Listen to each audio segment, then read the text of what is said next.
சரோஜா சமையலில் இன்றைக்கி மல்லி சாதம் பண்ண போகிறோம்.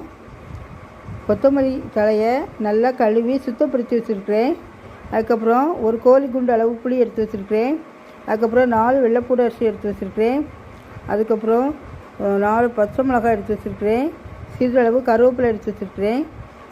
அரிசி நான் நம்ம வீட்டில் பொங்குகிற பொடி அரிசியை ஆர்டினரியாக உள்ள பொடி அரிசியை தான் எடுத்து வச்சுருக்கேன். அது ஒரு 1.5 டம்ளர் எடுத்து வச்சுருக்கேன்.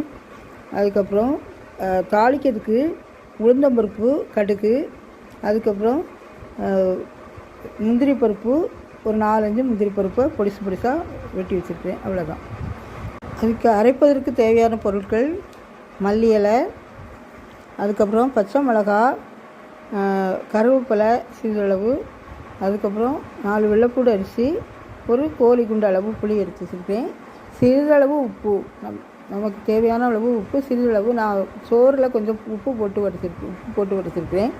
அதனால் நமக்கு தேவையான உப்பு, கொஞ்சம் உப்பு குறைச்சி, ரொம்ப உப்பு போடணும், கரெக்டாக உப்பு போடணும்.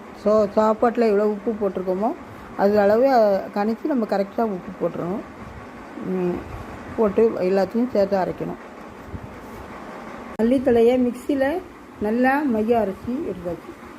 1.5 டேபிள் ஸ்பூன் நல்லெண்ணெய் ஊற்றி வச்சாச்சு. நல்லெண்ணெய் நல்லா காஞ்சதும் கடுகு உளுந்தம் பருப்பு போடணும். நல்லா காஞ்சிட்டு இப்போ நம்ம எடுத்து வச்சுருக்க கடுகு உளுந்தம் பருப்பு, அதுக்கப்புறம் முந்திரி பருப்பு எடுத்து வச்சுருக்கேன். இது எல்லாத்தையும் போடணும்.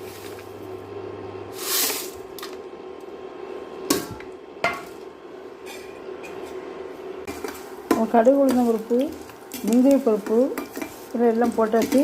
முந்திரி பருப்பு நல்ல நிறம் மாறணும், கொஞ்சம் நிறம் மாறணும். மாறின பிறகு நம்ம அரிசி வச்சுக்கு மல்லியை தாளிச்சிடணும்.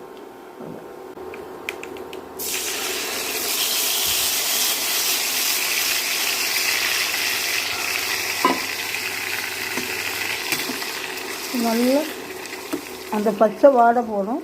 அது நல்லா கிண்டி கொடுக்கணும். பச்சை வாடை போகணும்.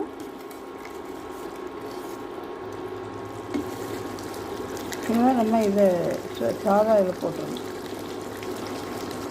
சோறில் எனக்கு உப்பு கரெக்டாக இருக்குது.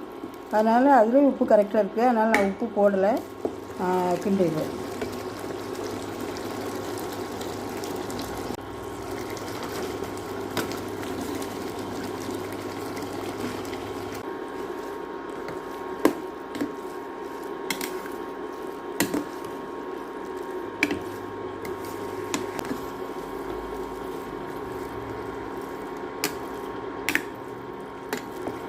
அவ்வளோதான்.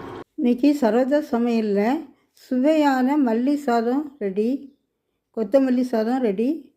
இதை உங்கள் வீட்டில் ட்ரை பண்ணி பாருங்கள். சரோஜா சமையலுக்கு சப்ஸ்கிரைப் பண்ணுங்கள். பக்கத்தில் இருக்க பெல் பட்டனை ப்ரெஸ் பண்ணி ஆல் கொடுங்க. தேங்க்யூ.